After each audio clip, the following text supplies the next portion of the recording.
Pasca pandemi COVID-19, bisnis kuliner di kota Palembang kembali menggeliat.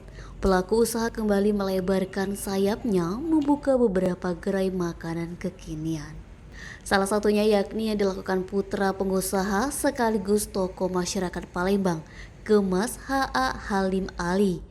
Kemas M. Adli Halim dengan membuka restoran kekinian yang diberi nama At Height.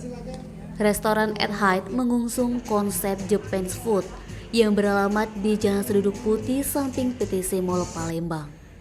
Adli mengaku sengaja mengusung konsep Japanese food dan kekinian untuk menyasar semua kalangan, baik untuk yang telah berkeluarga ataupun kawula muda.